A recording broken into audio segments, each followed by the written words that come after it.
Welcome to all. ഇന്ന് നമുക്ക് working ക്യാപിറ്റലിന് തന്നെ വേറൊരു ടൈപ്പിലുള്ള പ്രോബ്ലമാണ് ഡിസ്കസ് ചെയ്യാനുള്ളത്. ഇതിൽ നമുക്ക് അസറ്റ്സിലൊക്കെ ലോക്ക്ഡ് ആയിട്ടുള്ള എമൗണ്ട് ഡയറക്റ്റ്ലി തന്നിട്ടുണ്ട്. വളരെ ഈസി ആയിട്ട് നമുക്കിത് വർക്കൗട്ട് ചെയ്യാം. സോ ജസ്റ്റ് നമുക്കൊന്ന് നോക്കാം. X limited wishes to purchase a business and seeks your advice about the average working capital requirements in first year's trading.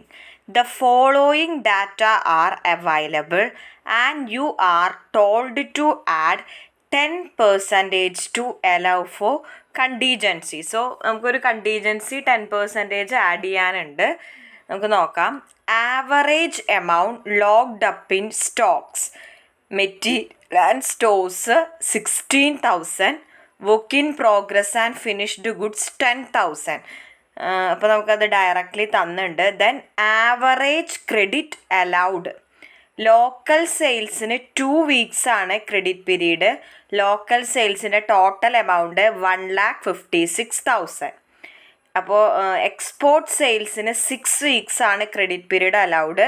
6,24,000 ആണ് annual export sales.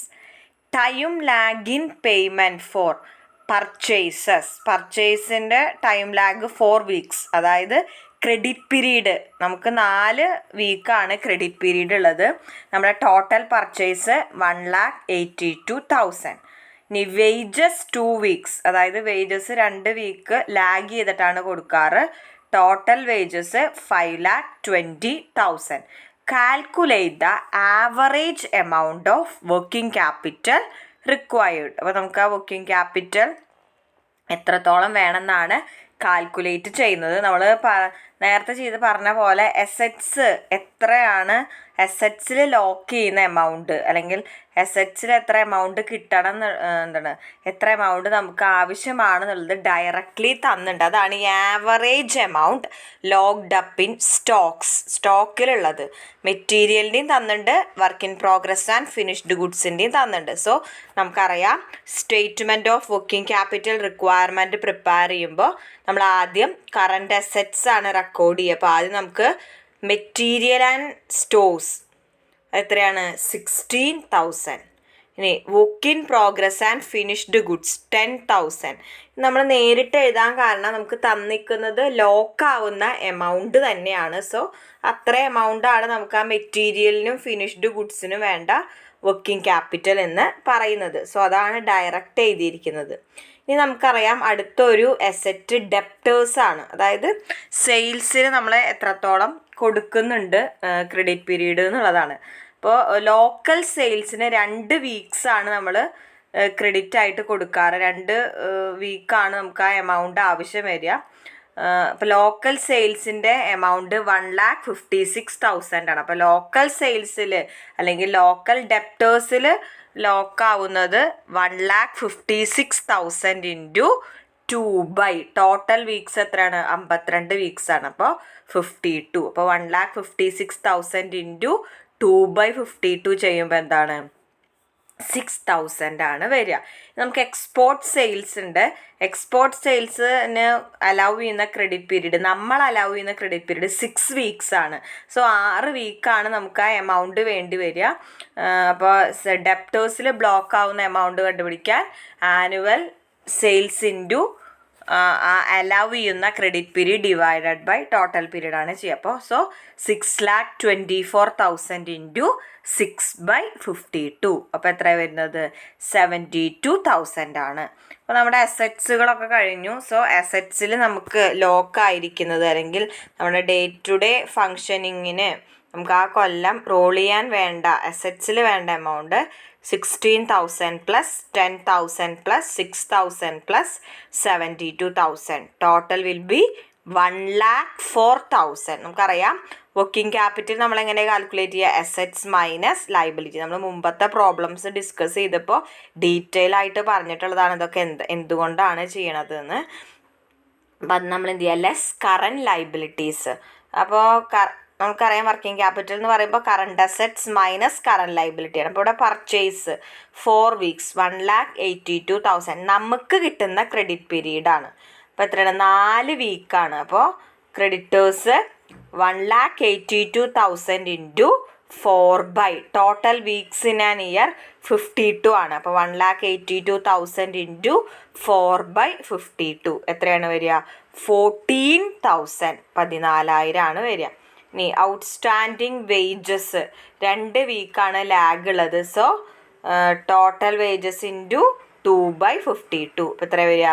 5,20,000 into 2/52. So എത്ര വരുന്നത്? 20,000 ആണ് വരുന്നത്. സോ നമ്മുടെ total current liability 14,000 plus 20,000 34,000. So നമ്മുടെ working capital requirement എത്രയാണ്? Current assets minus current liability 1,04,000 minus 34,000 will be amounts to 70,000. 70,000 ആണ് വരിക. അവിടെ വെച്ച് അവസാനിപ്പിക്കരുത്. നമ്മുടെ ക്വസ്റ്റ്യനിൽ പറഞ്ഞിട്ടുണ്ട് എന്താണ്? ഒരു 10% കണ്ടീജൻസി പ്രൊവൈഡ് ചെയ്യണമെന്ന്. അതായത് വർക്കിംഗ് ക്യാപിറ്റൽ, നെറ്റ് വർക്കിംഗ് ക്യാപിറ്റലിൻ്റെ മുകളിൽ ഒരു 10% എത്രയാണ്? Add 10% for contingencies. 70,000 into 10/100 7,000. So total അല്ലെങ്കിൽ average working capital required will be 77,000. So എപ്പോഴും statement of working capital requirement prepare ചെയ്യുമ്പോൾ we will first record current asset. Stock, debtors ഒക്കെയാണ് സാധാരണ വരുന്ന current asset. Then we will deduct the total amount of current liabilities from current assets. അപ്പം question ശ്രദ്ധിക്കണം, locked ആയിട്ടുള്ള amount ആണ് തന്നിരിക്കുന്നതെങ്കിൽ പിന്നീട് നമ്മൾ അതിൻ്റെ മുകളിൽ കാൽക്കുലേറ്റ് ചെയ്യണ്ട, നമുക്കത് ഡയറക്റ്റ്ലി എടുത്തെഴുതാം. വെറുതെ സെയിൽസ് എന്നൊക്കെ പറഞ്ഞ് തരികയാണെങ്കിൽ അതിൻ്റെ അർത്ഥം അത് ആനുവൽ സെയിൽസ് ആണെന്നാണ്. സോ അതിൻ്റെ മുകളിൽ നമുക്ക് ലോക്ക്ഡ് ആയ എമൗണ്ട് കണ്ടുപിടിക്കാൻ ആ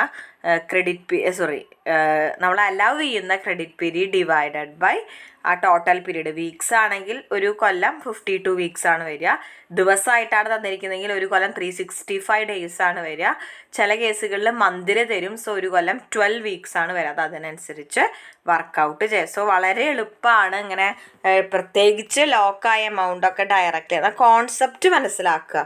എന്താണ് വർക്കിംഗ് ക്യാപിറ്റൽ എന്ന് പറഞ്ഞാൽ? Current assets minus current liabilities. So we will get the net working capital. പിന്നെ എന്തെങ്കിലും കണ്ടീജൻസീസ് പ്രൊവൈഡ് ചെയ്യണമെങ്കിൽ അത് ആഡ് ചെയ്യുക. അപ്പോൾ നമുക്കറിയാം വർക്കിംഗ് ക്യാപിറ്റൽ എന്ന് പറഞ്ഞാൽ നമുക്ക് എന്താണ്? ഡേ ടു ഡേ ആവശ്യങ്ങൾക്ക് വേണ്ട പൈസ. അതായത് നമ്മുടെ കയ്യിൽ നമ്മുടെ ഡേ ടു ഡേ എന്താണ് ആക്ടിവിറ്റീസ് ബ്ലോക്ക് ഒന്നും ആവാതെ പ്രൊഡക്ഷൻ ആക്ടിവിറ്റീസ് റെഗുലറായിട്ട് ഫ്ലോ ചെയ്യാൻ വേണ്ട എമൗണ്ട് ആണ്. സോ നമ്മൾ ക്രെഡിറ്റിൽ കൊടുക്കുമ്പോൾ എന്താണ്? അത്ര എമൗണ്ട് നമ്മുടെ കയ്യിൽ വേണം, എന്നാലാണ് നമുക്ക് പ്രൊഡ്യൂസ് ചെയ്യാൻ മെറ്റീരിയൽസ് പർച്ചേസ് ചെയ്യാൻ പറ്റുള്ളൂ. നമുക്ക് ക്രെഡിറ്റ് കിട്ടുമ്പോഴോ, നമുക്ക് ക്രെഡിറ്റേഴ്സ് ക്രെഡിറ്റ് പീരീഡ് തരുമ്പോൾ നമുക്ക് അത്ര എമൗണ്ട് വേണ്ട. അത്രയും നാൾ നമുക്ക് പൈസ ഇല്ലാതെ ആ റോ മെറ്റീരിയൽ ഉപയോഗിക്കാനായിട്ട് പറ്റും. സോ ആ ലോജിക്കൊക്കെ ഞാൻ കൃത്യമായിട്ട് നമ്മൾ ഫസ്റ്റ് ഇല്ലുസ്ട്രേഷൻ ഡിസ്കസ് ചെയ്തപ്പോൾ പറഞ്ഞിട്ടുണ്ട്. അപ്പം അത് ആലോചിച്ചിട്ട് വേണം നമ്മൾ പ്രോബ്ലം ചെയ്യാൻ. വളരെ എളുപ്പമാണ് അതിൻ്റെ കോൺസെപ്റ്റ് മനസ്സിലാക്കുക. എന്തെങ്കിലും ഡൗട്ട്സ് ഉണ്ടെങ്കിൽ ചോദിക്കുക. താങ്ക്